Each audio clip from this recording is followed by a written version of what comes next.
to you, Kari, for Thank any you so questions or much. anybody in the room. Thank you so Well, much, media. you know what? Honestly, I wish that the media would just take what you just showed us and do an hour-long special on it. That's how serious this crisis is, guys.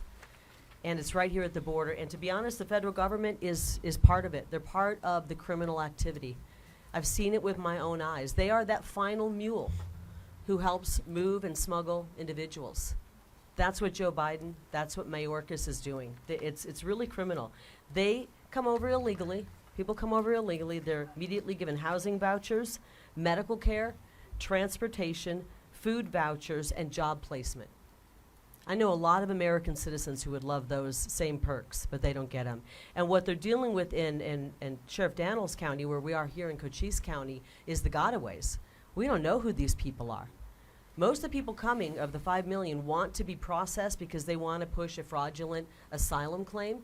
The gotaways are the ones you really have to worry about, the most dangerous. They don't want to be detected. That means they've got a long rap sheet, and we don't want people like that in our country.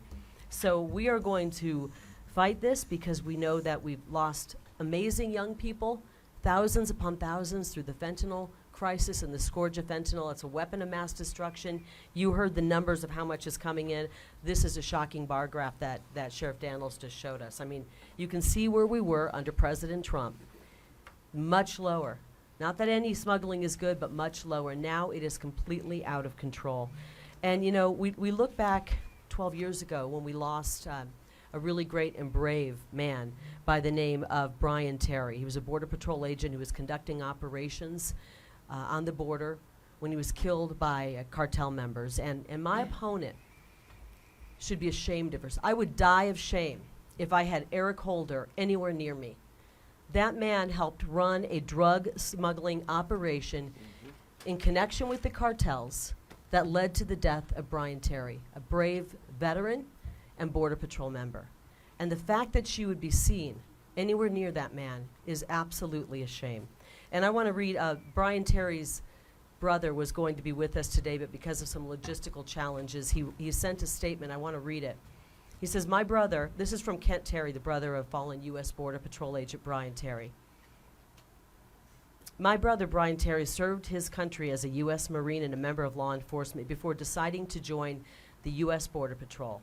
If he were still alive, he would be disgusted at the dishonor that the Democrat Party, Secretary Mayorkas, and Joe Biden bring to the noble work of the United States Border Patrol. You can tell that Kari Lake is a sincere leader who cares about our Border Patrol agents. She wants to give our agents the tools they need to succeed, which includes a border wall so they can do their jobs and come home safely to their families. No family should have to go through what my family went through. Shame on the Democrat Party for turning their backs on my brother and the heroes of the U.S. Border Patrol. Signed, Kent Terry, brother of fallen U.S. Border Patrol agent Brian Terry.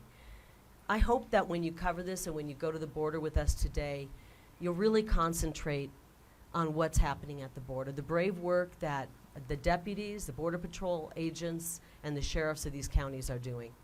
And remember the victims. We're going to talk to everybody here at this table, but we lost Tyler, an amazing young man, because of a fentanyl overdose. And one of the hardest things on the campaign trail, I know the guys will agree with me, is when you talk to a mother, father, sister, brother who lost a loved one because of fentanyl, a loved one who has fallen to the fentanyl crisis. And we have to do this. We've got to protect our border. We have a plan to do it, and we intend on doing it. I wanted to do a little bit of Q&A. I'm going to go back to my journalism days. I'm probably one of the only fair journalists in this room. And so I want to talk, and I want to tell you why we have Mark Finchem here. You're probably thinking, Secretary of State, what's that all about?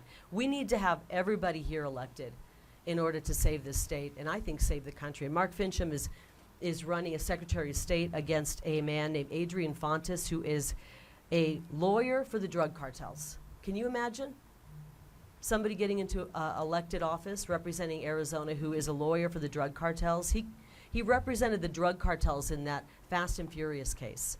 He supports open borders. He supports illegal aliens voting. We've got to get Mark Finchem elected because Mark Finchem cares about this state. Mark, why don't you start by telling us your perspective on the border and why you're here today?